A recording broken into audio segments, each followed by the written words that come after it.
Hello, it's Randi Rhodes. Here's a clip from our show, and go to randyrhodes.com for the whole thing and a podcast. Buy a stinking podcast. Mary had a little man. The fall. We believe that all men are created equal. To the magnificent mosaic that is America. From radio beacon to radio beacon. I have a dream today. Change has come to America. Believe me. Knock, knock. Who's there? It's a figment of your imagination. Randi Rhodes Show. Turn up your mind. Are you aware that the Affordable Care Act made discrimination against pre-existing conditions against the law? Yes. Do you agree that the Texas Affordable Care Act ruling, if affirmed by the Supreme Court, would eliminate the law in its entirety, which would necessarily include eliminating protections for pre-existing conditions? Yes, and the president's made clear that he supports protection of pre-existing conditions. How? But pursuing this case would remove them. Is that a if it's reason? successful. Is that a reason to take a legal position? Oh my God! I don't know. I hear members of the committee basically saying, you've taken this legal position that can have bad consequences, bad policy consequences.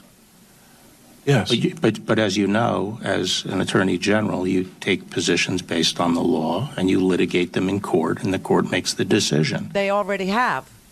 That is true. So if this was such a hokey position to take, what are you worried about? Oh my God!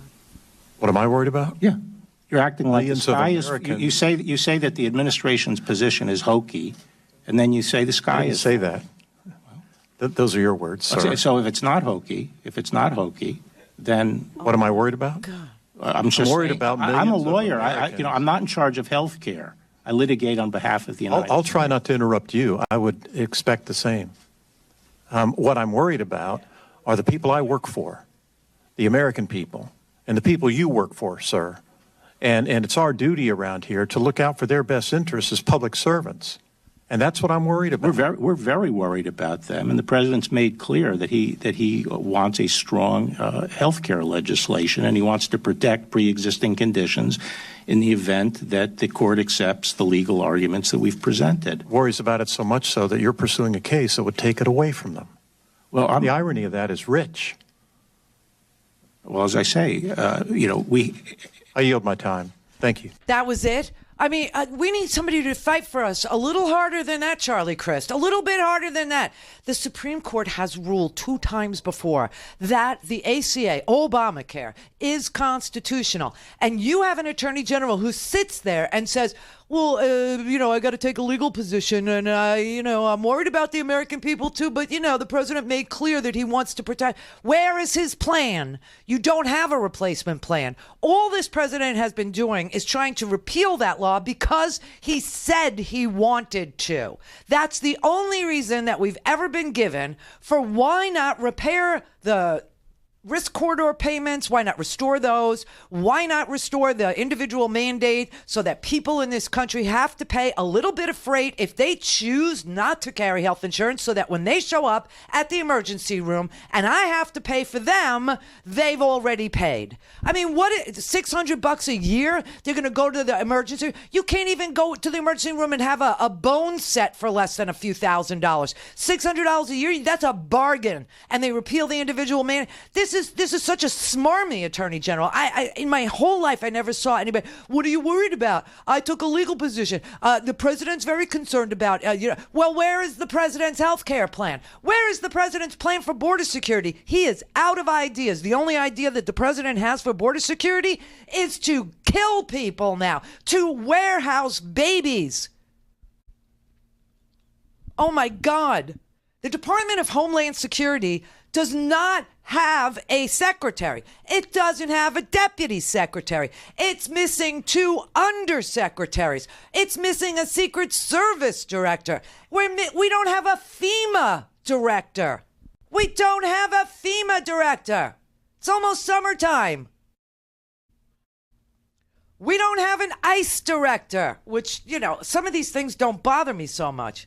We don't have a general counsel at the Department of Homeland Security. We don't have a Citizenship and Immigrations Services Director at Homeland Security.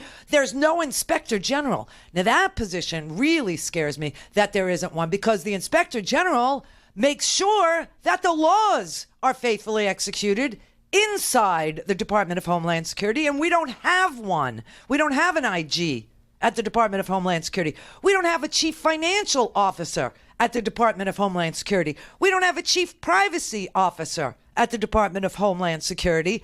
And now he's going to take the Customs and Border Protection Commissioner and somehow violate the Vacancies Act and put this guy it's like Prince Salman.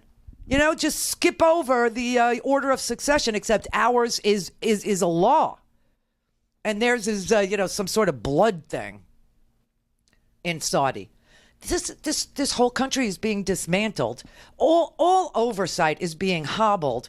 The ACA is about to be dismantled. Healthcare is about to go away. Why? Because the more chaos he causes, the happier he is with his chances to anoint himself. And God forbid something happens. He's counting on something. Because you think the Bush experience is lost on him?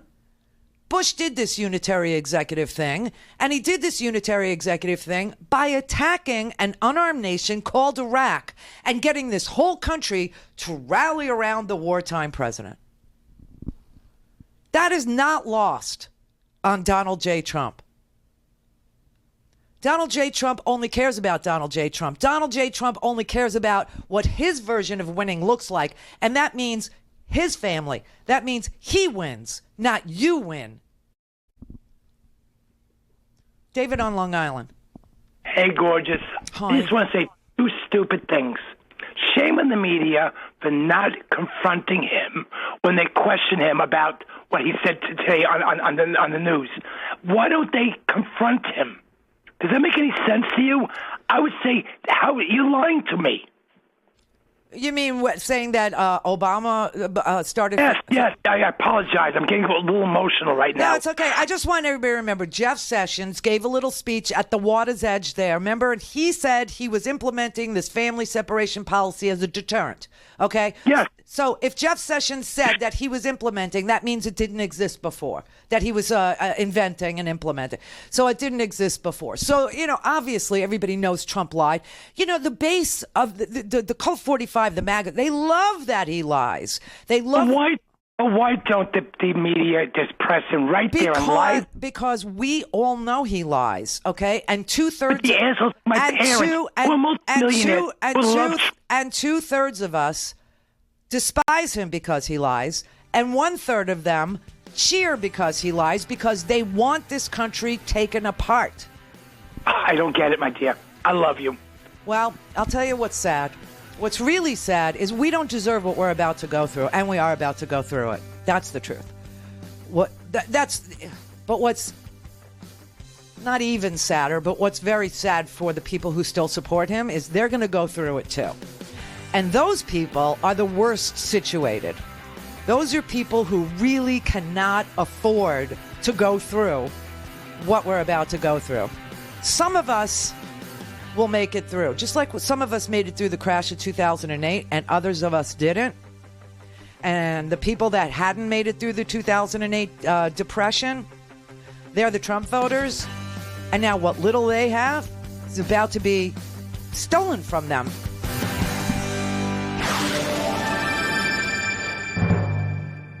Go to randyrhodes.com for the whole thing and a podcast. Buy a stinking podcast.